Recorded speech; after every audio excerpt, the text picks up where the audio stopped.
You're listening to Veterans of Color, a podcast that dives into the cultural and historical realities of people of color within the United States military. Join your host, Mike Kim, a veteran and independent military culture researcher at Columbia University, as he explores the rich contributions, complexities, paradoxes, and challenges of these extraordinary individuals and events often forgotten in military history. Now, here's your host, Mike Kim. VOC. This is a show dedicated to special people with a special calling towards helping veterans and making a difference. This episode, we have Ray Shinohara, and he is from Great Island of Guam, and we honor him as part of API month, May, Asian/Pacific Islander Heritage Month. And I'm just proud to have a cat, a Marine double dog, hardcore guy who's impacted a lot of veteran lives through his innovative work with veterans and getting a window into that, getting into the life of a Marine who also transcended many things to pursue academics and to do clinical work with veterans and to make a difference. And just proud to have Ray here. Ray, welcome. Anything that I miss, please let the folks know, because we try to give the people what they want. No, you're good, man. I think we'll start on unpacking and unloading during the talk. Thanks for having me, man. Yeah, it's a great honor, and I just want to find out, like, can you give just a brief, kind of like life stage type background information so people know? I'm like you, or you're like me. We both have like really interesting lives, but I'm 50 years older than you are. So I was just wondering, if you sound off with that, I get memory. 50 years older. You're not that much older. Like, do not, hate on my Asian glow. Like, I am actually older than I look. But yeah, man. Yeah. I was born and raised in Guam. I was a coconut. So, I joined the Marine Corps at 17, headed out to boot camp at MCRD San Diego, and was just in complete culture shock. Like, why? I've never seen snow before, and I was just in amazement on these little specks of frozen water falling out of the sky. So it was a rude awakening on what I've had to learn how to do and really be mature in dealing with the outside influences that I've never been a part of before. So I joined the Marine Corps, joined as an infantry guy in 0311. And in my career, I've just had so many opportunities in the Marine Corps, doing so many different things, so many jobs. I did 8 deployments altogether, 4 to Iraq, 3 to Afghanistan, went to Japan, homeland of Japan. So got to spend some time there as a jungle warfare instructor. Learned a lot, so many opportunities, and, I had so many great experiences, but, going to war definitely left scars in my soul and in my heart that I had to deal with when I got out. So when I did get out, I struggled really hard, and accepting who I was, what I was doing, and what I was, able to become. I knew I needed to get my stuff together, and I wanted to get into the old family business and become a farmer, believe it or not. And that led me to creating a farming program to get veterans to become farmers. And I thought in my head, if veterans could keep their hands busy, just like I have been keeping my hands busy, I would not be in my head to overthink, to overanalyze, and to suffer from a lot of these mental health issues that I had after leaving the military. One day, one of my instructors was like, "Ray, you ever think about being a social worker?" And I was like, "Whoa, I don't even know what a social worker is." And it just so happened I went to therapy And I was telling my therapist about this, and she was like, Ray, do you know what I do or what I am? And I'm like, you're my therapist. She was like, no, I'm a social worker. And that just opened up new ideas and new opportunities for me, realizing that I could go anywhere utilizing this very unique profession to reach out to individuals that are struggling. It led me to go do a lot of humanitarian work in the Philippines. It allowed me to go all over the world and help people specifically with mental health issues, utilizing the academics to guide me in the path of helping these individuals, realizing that we could rationalize a lot of our thoughts and process them in a different way so we can have a better quality life. And that's really what I'm trying to sell people. Hey, maybe we should just try something new so we can live a better life. I'm not trying to tell you to change. I'm really trying to help you create better habits and relationships so we could live those better lives. Those opportunities led me into so many different directions, but really diversified my practice as a social worker, getting into the agriculture, arena, to going into humanitarian stuff, doing a lot of policy stuff, helping people understand what kind of rules, guidelines, and policies do we need to create to facilitate better change in our community. I wanted to say something to cut in and then continue. Just let the flow kind of continue on this. You're the one of the few guys that I know that I can ask, oh, well, can you share about the one award that you got? And you said, which one? And I just thought that was brilliant. That was genius. That was just like awesome because it's so true. Yeah. So the last award that you got that I know of that was recent, like the local government of Guam, not local, I mean the official body of Guam. When I say state, I mean, outside of immediate local. So it doesn't mean, Yeah. yeah, just to let people know I'm sensitive. I'm sensitive. But No worries.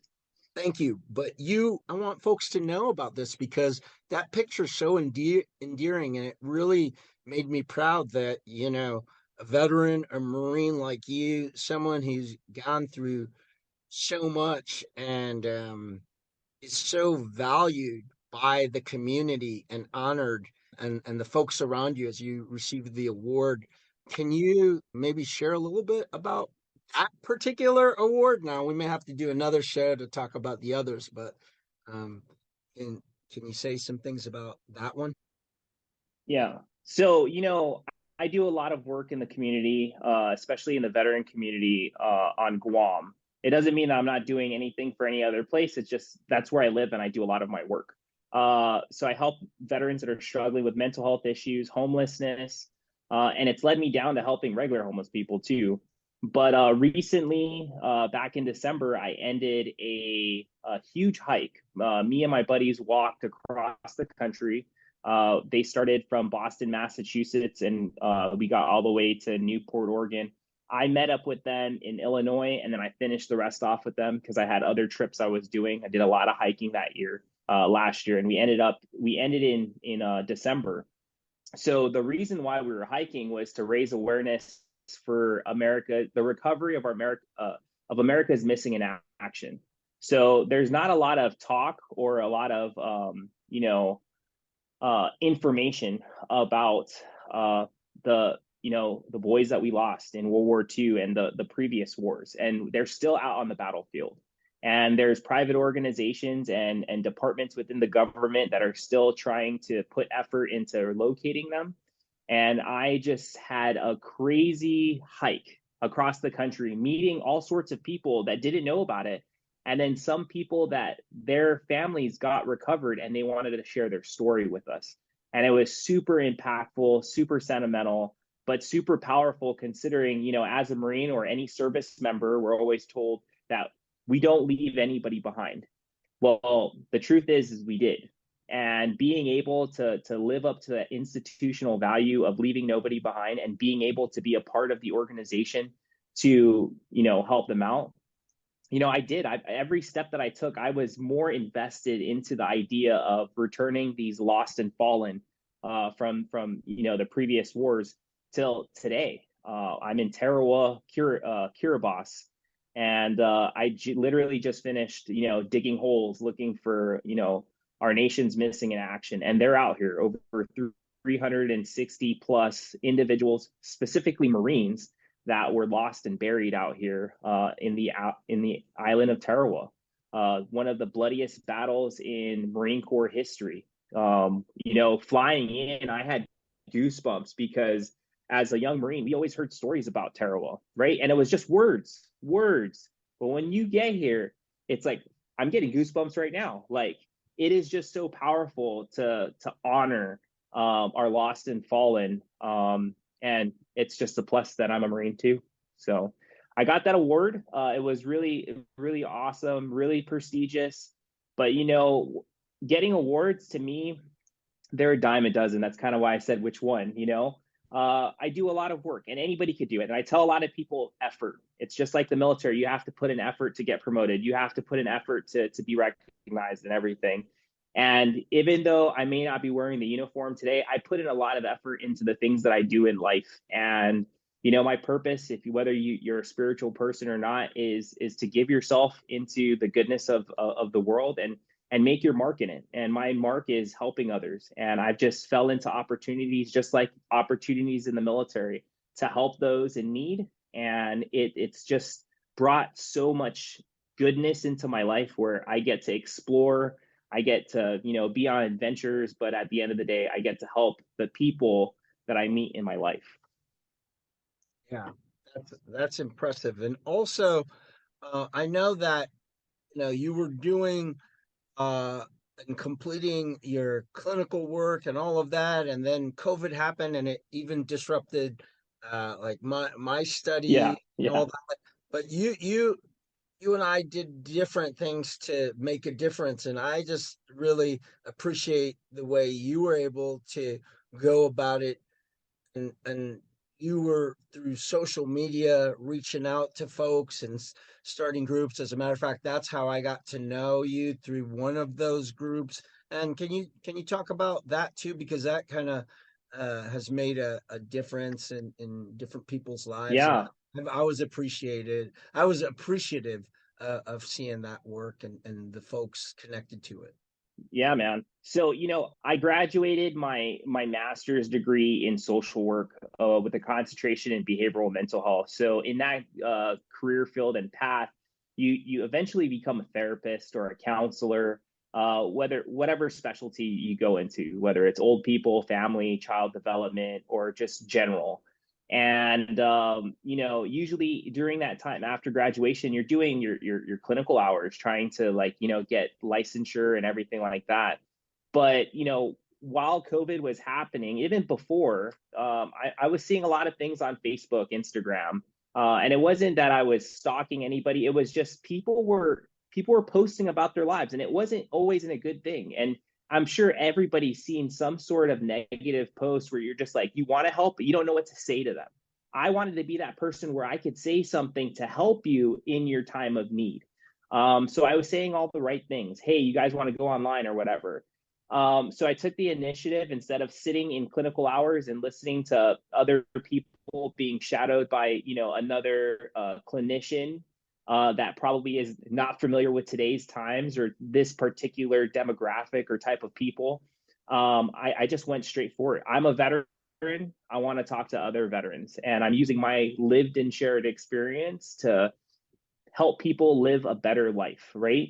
It took me a very long time. I'm not saying anything that I've ever done will help everybody, but I do know other modalities and different types of pathways to getting people into a better state of mind for a quality life.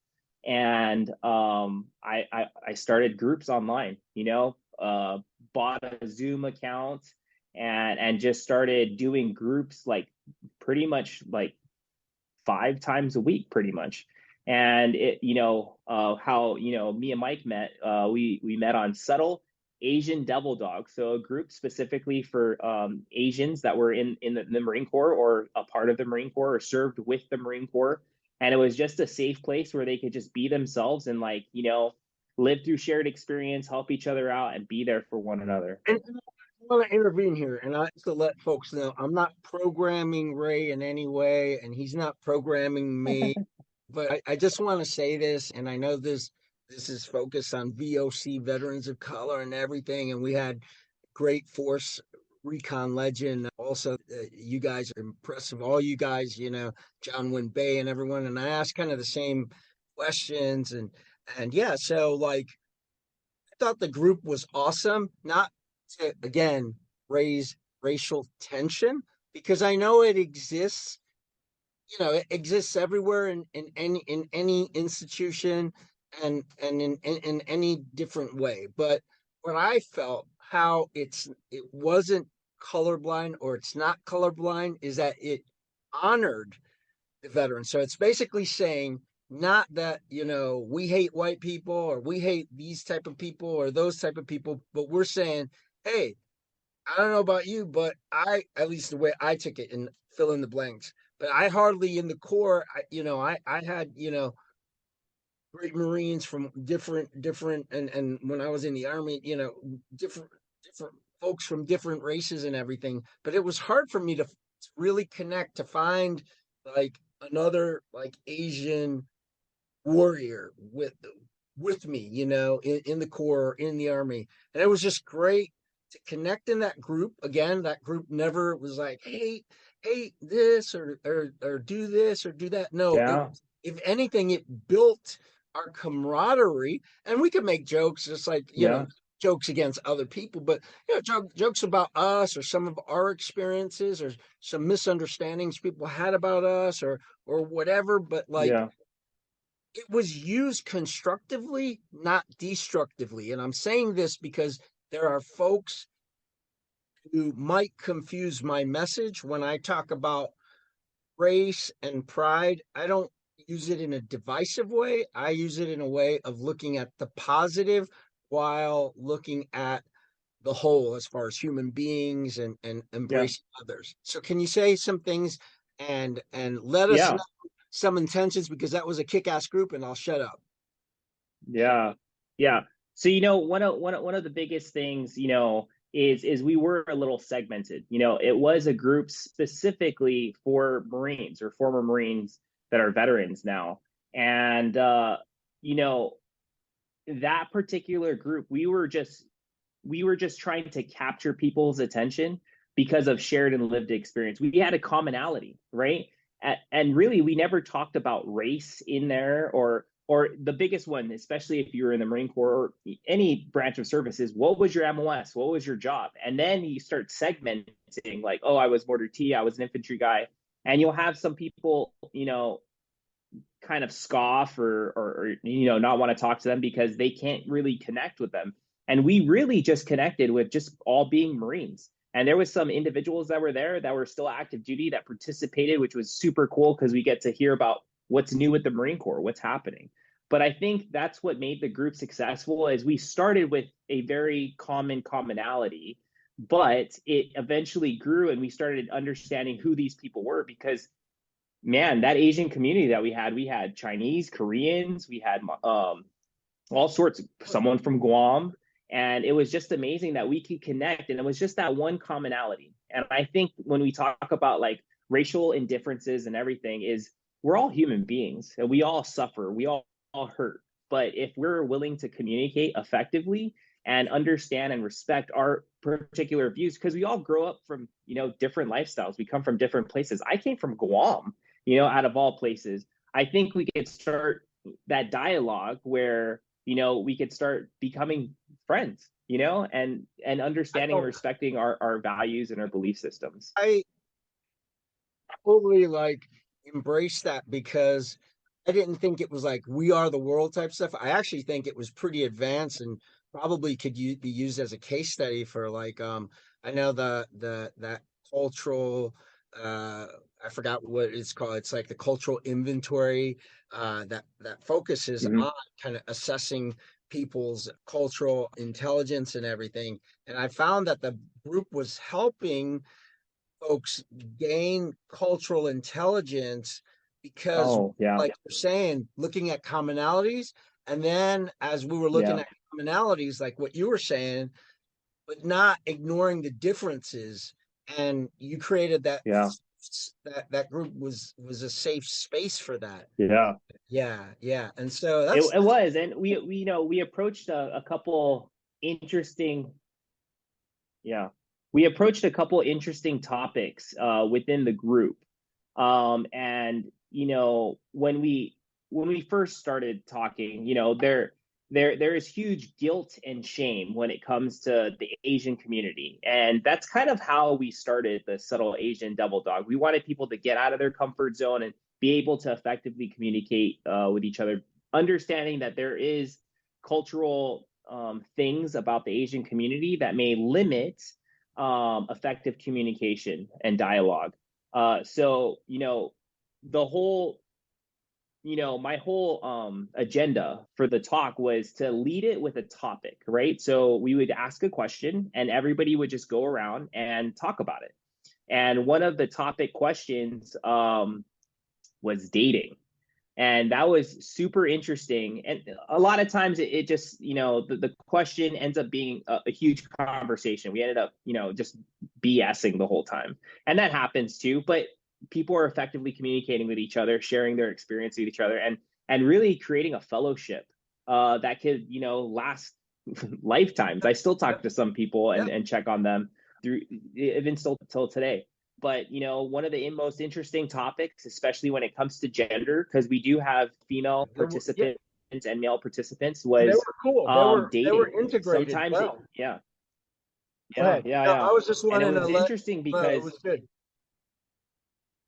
yeah. So it was interesting because dating seems like it's hard for some Asian communities, unless it's a friend of a friend. But openly dating, whether it's on dating applications or going to a bar and picking up girls, sometimes it becomes difficult, and it may not be, you know, contributed to, you know, your race or where you come from. It may just be that's just not you. And helping and mentoring some of these young individuals, especially in the dating scene, and then having on the female perspective of better habits to create better relationships was definitely eye-opening. But it's, you know, I may be the professional with, you know, the education that specializes in this, but it was really the contribution of everybody within the talk. And I think that was the most beautiful part of this, was that open dialogue, but really that acceptance from everybody to respect each other, but to also be there for each other when that time is needed. Yeah. I was definitely a witness to that, and I even put in my perspective on it. And you'll read the book soon for $3.99 online soon. I'm kidding, folks.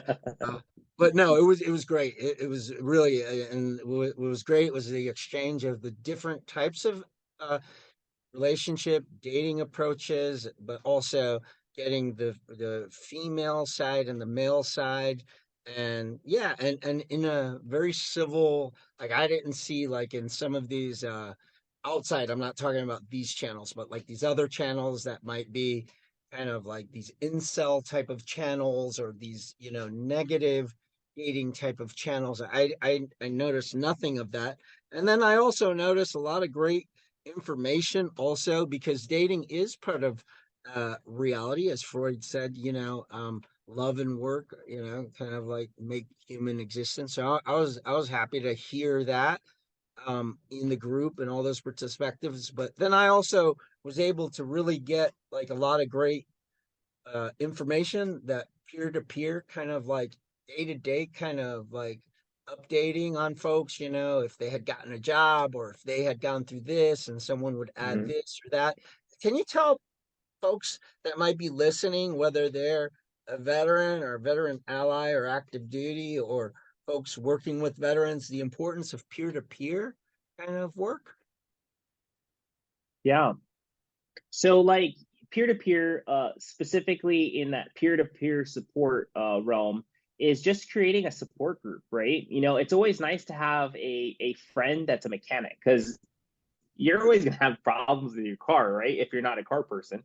And it's always nice to have that, right? So imagine if you're in a group or you have that, you know, that collection of friends, and you're literally around them once a week at a specific time, sharing each other's time and company, and just being able to talk about the things that bother you, the things that are going on, and to update everybody. Like I said, that fellowship, because it also happens outside of the group. But some people will start having a bad day and they'll start talking about one thing, and someone may have the answer in that group. Not everybody knows everything. And that, I think that's one of the most beautiful things about, the support groups, is when you need something, regardless of what it is, if you just throw it out there into the wind, sometimes the wind will answer you back. And it's the same thing with Facebook groups. And that's actually how, the Subtle Asian Devil Dog group happened. It was a Facebook group. And that Facebook group grew into something more, into a support group where we actually sat down, on Zoom and started talking to each other. But, start joining if anybody is in need for anything, or just wants a friend, or just wants to add something special into their life, start joining groups, and start asking questions, be a little more interactive with the group. And I guarantee you, life will start changing. Yeah. That's awesome. Like what he's, I know Jenna Carlton, she started a millennial veterans group, and I was speaking with her, and I was like, yeah, it's like, wow, I didn't recognize all the differences, but the importance of years, and like you said, that type of fellowship can really help people change and open up, and also not hear an old fogey like me just preaching away all the time. And so that's the power of like Yeah. groups, and especially peer support groups. So it's awesome, all of that being done. The other thing that I've been like interested in, well, about the projects that you've been involved in, looking at helping veterans, how important would you say is like the family network for veterans, as far as like you as a clinician and you as a veteran, like as far as, like what's your take on that? Because some people say no, the primary person to focus on is Yeah. and other people say no, it's this. Like, what's your take on that? Yeah, in all honesty, if a veteran has, I usually start with the veteran, right? I try to understand their biology, their psychology, and their social life. And eventually you'll find out that the veteran has family, has kids, has a wife, has some sort of support network, whether it's a strong one or a weak one, it's still family, right? Especially in the Asian community, family is a huge thing. If family raised you to eventually succeed them and take care of the family, to take care of the land, or whatever responsibilities that you have based off of your cultural values. And sometimes veterans disconnect with that, and it creates a struggle within their life. And at the end of the day, it's the choices that veteran makes to live that better life. And I have to respect the wishes of that veteran. If that veteran wants to specifically work on himself, I have to, respect his wishes. If that veteran acknowledges that, hey, I have issues with my family, then we start addressing the family, and that's where we start getting in the family, or have them a part of the conversations. One of the interesting things is, in a lot of my groups, I open it up to the families for them to listen. They may not actually contribute into the conversation, but understand the language that he speaks with other people that he surrounds himself and feels comfortable with, right? And then all of a sudden, now we could start this positive dialogue with the family, because they just witnessed what they're going through, whether they contributed in the conversation or not. So when working with the family, you know, as a mental health provider, I'm always looking for the best interest of the person that I'm working with. But I do believe family, especially in a lot of these communities that I work with, is something very special, unique, but very powerful to help increase the quality of life for that particular veteran. And one of the biggest things that we have issues with in the veteran community is communication. We are not able to effectively communicate because of how we're raised in the military. The military lifestyle is very aggressive and very, mission oriented. There's no mission now when you're out. right? So a lot of times it's just self-preservation that these individuals are going through, which may not align with that family structure or that network. And that's something that we need to adjust, right? So reintegrating ourselves back into the family, effectively communicating with them, and living that quality of life by being able to share my feelings and having them respect my feelings and also respecting their feelings when it comes to whatever issues that veteran is going through. So that's one of the biggest issues that I have, and I have to work with veterans is establishing that positive communication. We only assume what they think or what they know, but by telling them, now they actually know. And it seems like that's one of the biggest issues that we have when I work with veterans. Other than that, it could be an array of other things, but usually it's the family system. Yeah, well said, well said. Let me ask you this, another tough question, and so far we've been breezing through these in great fluidity as well as great meaning. In regards to like addictions, like when you think of veterans and addictions, can you share some perspectives on Sure. that? Not, I mean, mostly as someone that's, I'm asking you as someone working with other veterans in that coming Yeah, yeah, yeah. up. You know, addictions have definitely been the hardest part in my profession to like really understand. And it really came into a better perspective when I acknowledge that I have addictions. When most people think of addictions, they're thinking of substance abuses, right? But some of the things that we do are addictions, and they're habits that are hard to break. So understanding that it is a habit, and we have to break it. Obviously, the drug addiction is a little bit harder because now we're dealing with chemical imbalances and everything.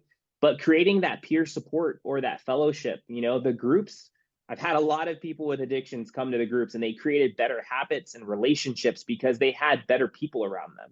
So when we think about addictions, one of the biggest causes for people to go back into addictions is the people they hang out with, right? You can't get out of an addiction, especially with substance abuse, if you're hanging out with the person that was giving you the substances, right? So you have to be able to cut off those ties and live up, a new life, literally a new life in order to be successful with it. A lot of people struggle with it or go back to their addictions because of that fact. So it's creating new friends for them, right? And that support group or the support groups that are around the country that help individuals that struggle with substance abuses or substance issues, are definitely good. I tell a lot of people go to AA. Sometimes I just go to AA just to support somebody that's having a hard time just going and attending, right? You don't have to contribute. All you have to do is sit there. And it is boring, but you're creating a better habit. You are literally self-affirmation. I am not using today, and I am going to go to AA today to justify, my lack of or stopping addiction. But those individuals definitely need definitely need more time. They definitely need more support. The more, the better. And just because you have, a sponsor, it doesn't mean that you're going to be okay. Get multiple sponsors. Anybody that is having issues with substance issues, one of the biggest things I tell people to do to get off of the substances is go volunteer somewhere at a homeless shelter, at a church, wherever. You're keeping your mind busy. You're keeping your hands busy. So you're not thinking about the addictions. And it's hard initially because you're always going to be craving. And it's a chemical reaction that we have. We have just created so much dopamine in our system for the substances that we like. And it's hard to quit. But if you have a good support network and you're creating better habits of not using or not, giving into the addictions, it is totally possible to live that better life without the use of whatever substances that was creating these addictions. It definitely takes time, but it is not impossible. And there's people just like me out there that want the same thing for individuals that suffer from substance issues. Yeah. And what could you say to someone who's on active duty that's like expecting to transition back into the veteran reality, civilian reality. What are some words you can pass on? Yeah, definitely. I heard the same thing when I got out, but it is true. Definitely have a plan before you get out. Planning ahead financially, where you're going to be staying, who you're going to be with, who you surround yourself with, because a lot of people, they go back into the same habits, whether they're bad or good. And sometimes the bad isn't worth going into. Some people are those free-spirited individuals. I consider myself one of them that just went around the world, did his own thing. But I had the freedom to do that. But it's really planning ahead. And with that said, one of the biggest topics that I deal with veterans is disability claims. Regardless if you were in 4 years or 20 years, it's always good to have a safety net. And one of those safety nets is squaring away all of your VA stuff. That's going through all of the classes, understanding what benefits that are out there for you.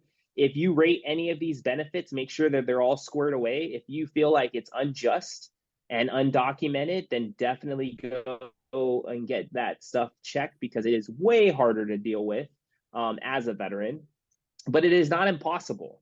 There's always ways, and just know that there's all sorts of services and resources out there to help veterans that are struggling with their claims, with some of the issues that they have, the resources that they have, or the benefits that they have. Hey, you're a veteran and you want to start, a small business. There's a small business loan for veterans. You are a veteran that wants to buy a house. There is the veterans housing loan that you have, which has great rates and really awesome opportunities if you are, a home buyer. There's all of these safety nets that help veterans, and they just have to understand that they're out there. And if they have any questions, dude, there's all sorts of information that's out there, whether it's online or go visiting the VA, themselves, and getting one of those pamphlets. And that's where it starts, is being aggressive with the things that you have.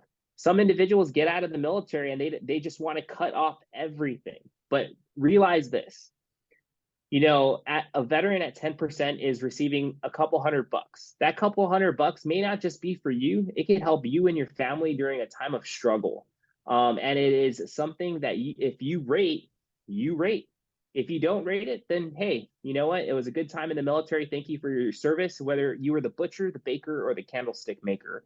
Thank you for your service, and just realize the VA is there to help individuals, whether you're struggling or you just need, a helping hand.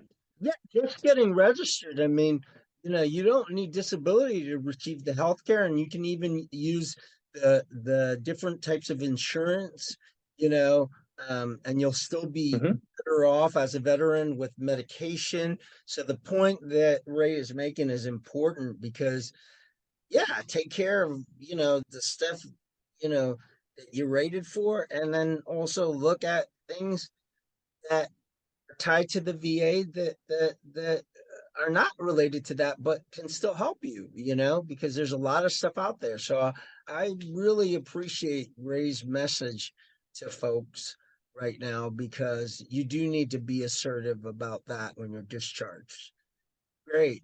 And now this comes up, and I think now that we're older, it comes up even more. But as far as like veterans and being a parent and everything like that, what can you say about that? Especially the perspective. I know, I have a lot of pride in being a vet dad, and I know Jenna, she's with Millennial Vets, really as a vet mom and everything. But I was just wondering, as far as being a dad and stuff, what kind of, is it hopeless? Is it only living off MREs and just used to barracks lifestyle? Is there hope for folks like that to take on a role as being a dad and all that out in the civilian world and all that? I mean, Absolutely, man. When I first got out, I thought it was going to be really hard, right? I would be working, I wouldn't really have time with him and everything. And I have a very unique relationship with my son now. And, the only thing that I could do to like be a good dad is just be there for him, right? So, I get to spend time with my son. I travel a lot, so I don't get to see him a lot. And I also live on Guam. He lives in Utah. But, communication. My son has a phone. I text him every day, telling him how is he doing, telling him I care about him. And, even though he's growing up, he just turned 11. He's going to grow up to a young man soon, and he may not want to communicate with his dad anymore. And he may not like the things that I like or whatever, but just being there for him when he needs me and being able to communicate. And it seems like we definitely had a lack of communication. And it was actually my son who reached out to me. He wanted to play games with me, so we'd be on Roblox, and he, like, instead of playing the really weird games the kids play nowadays, he actually was playing a shooting game with me. And I just let him do his thing while he was out there, and I was just watching him. But he was using that method into communicating with me because he thought that I would like the game. I really don't play games, so that's not my thing. But that was his way. When we hang out with each other, he wants to play all sorts of games. I'm a Marine. I'm super competitive. So, dad has to show up. So we do rock climbing, who can climb the fastest, who could shoot the most, and the laser tag stuff. But it's really being there for him when he needs to, taking him, with me, sharing stories. He has a million questions about my military career. He still thinks I'm a soldier. I'm not. I'm a Marine. But I'm educating him because he wasn't really there growing up during the peak of my military career. And he is interested. He just doesn't know how to ask me. And one of the biggest things that was life changing for me was I told him, son, if you ever want to ask me something, ask me. I'll tell you the truth.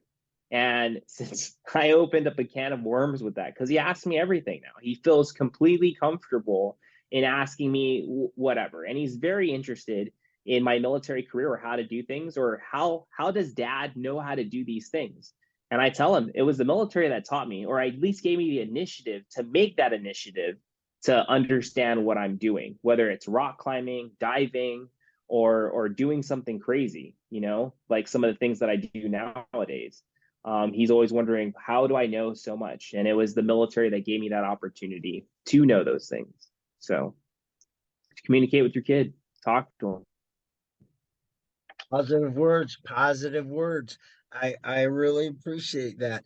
And can you, for folks that may not know, when we're looking at the difference, I mean, there are distinctions, right? We're together in many ways as far as being Asian, but Pacific Islander culture, it's distinct, and even there's distinctions within that. How can you look at some of the distinctions? I mentioned, the sergeant major I was telling you at Norwich, Yeah. and he taught me land nav, and he was just the greatest guy in the world. And he was from Guam, and he had a Spanish last name, Arteri, Sergeant Major Arteri. But he was just a great, great guy from 101st Airborne, Vietnam vet, just a complete war hero. And I was just proud that he was API. And yeah, but can you share some things regarding some of the stuff, like distinctions about not, like API? It's not all that we're all like API. There's a distinction between Asian Pacific Islanders. Yeah. There's a number of different groups in the Pacific that are just they have like strong veteran traditions and cultures, right? And yeah, and you even are part of, you were telling me about some of the indigenous ceremonies and stuff like that. That's just like very intriguing to me, and I'm not saying it as a tourist or anything, but I'm naturally, as being human, interested in knowing about you. Yeah. So, Guam is a very unique and special place in the middle of the Pacific. It's a part of the Marianas Islands series, and I just live on the biggest island that's there. Definitely a small island, but there is a lot of culture that is there. A lot of living in the sun, 365 days of the year, especially since we're the equator. Lots of coconuts. Lots of beach time, but really you're in isolation from the world. And the only thing that you have on the outside is social media and the television. So I literally grew up as a kid watching a lot of television and trying to understand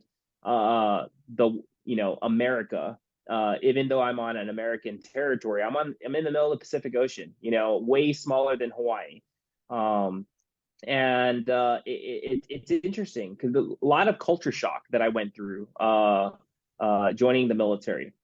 First time I saw snow, I was like, holy cow, frozen rain, never seen it before. So a lot of culture changes I had to go through. But at the end of the day, a lot of the values that I had as an indigenous person of Guam and being raised and living in Guam, I brought it to a lot of the work that I do, whether it's, our family values. We're huge into family. When I joined the Marine Corps was my family. And even though there's all sorts of other cultures that are around, I took care of everybody. One of the ways that we show affection back home in Guam is food. I am the biggest chef. In whatever unit that I'm with, I cook for people, even though it's burdensome and it takes my time away from me watching, TV, playing video games, or taking my off time. I cook for people. I make people feel like they're loved because I don't cook some shitty food. I cook food that's going to make you smile. I cook that's going to feed your soul. And that's what I wanted to share with my family, the Marine Corps while I was in. And I got to do a lot of that. Me going to Japan for a little bit and becoming a jungle warfare instructor. It was so easy for me to transition because I lived in the coconut trees. I know how to play. As a kid, I used to play in the jungle all the time. Now I'm teaching people how to survive in the jungle. It was an easy transition being a Pacific Islander and going to that duty station. Here now, I'm in Tarawa. This is a smaller island than Guam. It's just it's a long strip. It's literally like a road with sand on it, and that's pretty much Tarawa. There's huge lands, but this whole place is a sand mound, and there's coconut trees and stuff like that. And it's interesting because I'm teaching some of these locals how to weave. Like I learned that as a kid. I made a nice flower out of a coconut leaf and gave it to like a young girl. And she was like, "Oh my gosh, this is awesome!" And the other people were like, "How do you know how to do that?" Brother, I'm from the islands, dude. This is what we did as kids, and it's interesting. Today, I try to make a hat, and when people learn how to do weaving and stuff with yeah, it's awesome, man. You see, that's what I'm talking about. Yeah. So then you were helping. So yeah. Yeah. Yeah. Yeah, that just shows you that exchange. Being a Pacific Islander, exchange of information and culture, man. Like even in the military, in the Marines, if you had the opportunity to be a part of a boat company, right? Knots are huge, right? Boats in the water, that I pretty much live in the water back home in Guam, and I love being in the water. It's like my other home.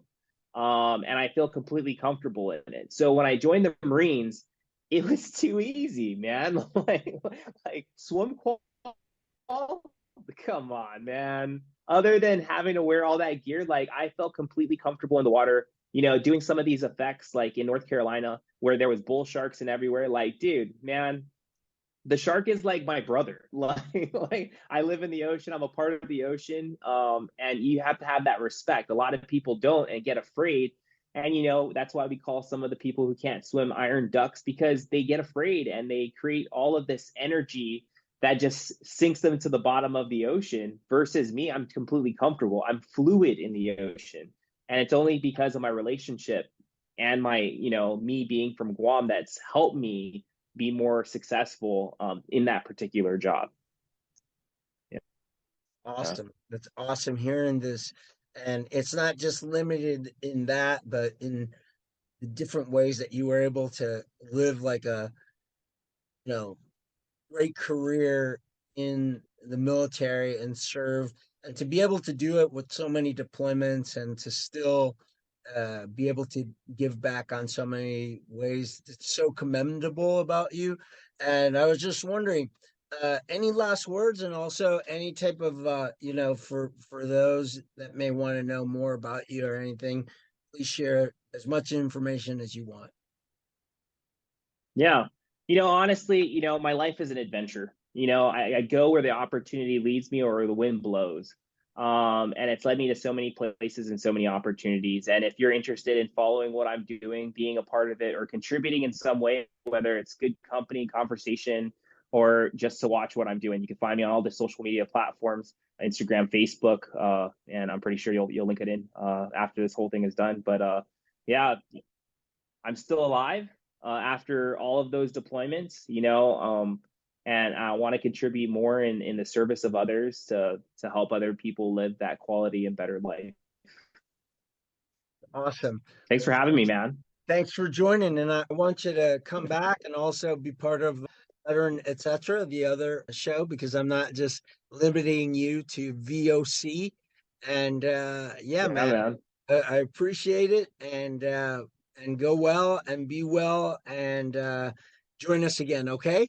Thanks, Ray. Yeah. Thanks, Mike. Appreciate it. Thanks everybody for watching. Yep. We appreciate you. Veterans of Color invites you to join us again with your host, Mike Kim. If the content from this podcast is informative to you, it would be appreciated if you share the podcast with others. Give a like, post something you learned from the episode on social media. If interested in other truly informative podcasts like Veterans of Color, check out the site cominghomewell.com for a listing of other veteran-based podcasts. Thanks for tuning in.